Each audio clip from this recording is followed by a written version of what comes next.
সাদা পোশাকের পুলিশ বাসা থেকে তুলে নিয়েছিল তাকে। চিকিৎসক, শিক্ষক ও উদ্যোক্তা ডাক্তার জুবাইদুর রহমান জনির জীবনের সেই সকালটা বদলে দিয়েছিল অনেক কিছুই। ডাক্তার জনি মেডিকেল ভর্তি কোচিং প্রতিষ্ঠান মেডিকোর প্রতিষ্ঠাতা। তার বিরুদ্ধে অভিযোগ ছিল মেডিকেল ভর্তি পরীক্ষায় প্রশ্ন ফাঁসের। কিন্তু তার দাবি এই মামলা ছিল একটি ষড়যন্ত্র। মামলার আসল উদ্দেশ্য ছিল তার কাছ থেকে টাকা আদায় করা।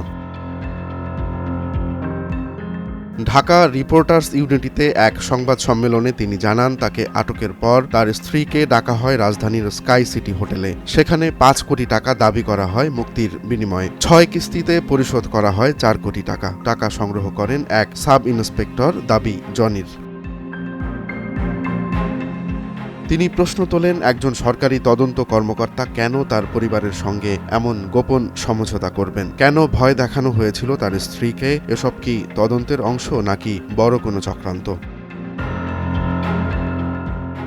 ২০২৩ সালের জুলাইয়ে সিআইডি প্রশ্ন ফাঁস তদন্ত শুরু করে। এরপর ২৩ আগস্ট ভোরে তাকে সাদা পোশাকে তুলে তার বাসা থেকে আটক করে। কোনো ওয়ারেন্ট বা যথাযথ কাগজ ছাড়াই, অভিযোগ করেন জনি। থানায় নেয়ার পর শুরু হয় আর এক দুঃস্বপ্ন। দাবি করেন পুলিশি নির্যাতনে তার হাত ভেঙে যায়। আদালতের আদেশ থাকা সত্ত্বেও তাকে হাসপাতালে নেওয়া হয়নি সময় মতো। পরে আদালতের চাপে অপ্রতুল চিকিৎসা দেওয়া হয়।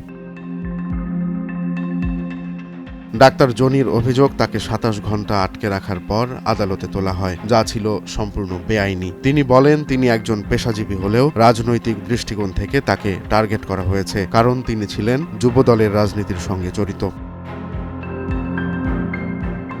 ডাক্তার জনি এ ঘটনায় তার পরিবারের নিরাপত্তা চান। সেই সঙ্গে দাবি করেন নিরপেক্ষ তদন্তের, যেন ভবিষ্যতে আর কেউ এমন অন্যায়ের শিকার না হয়।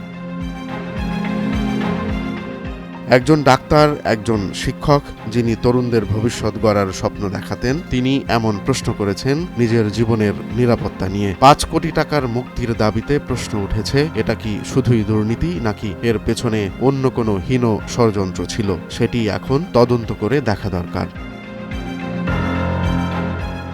রোমান্স তালুকদার, নয়া দিগন্ত।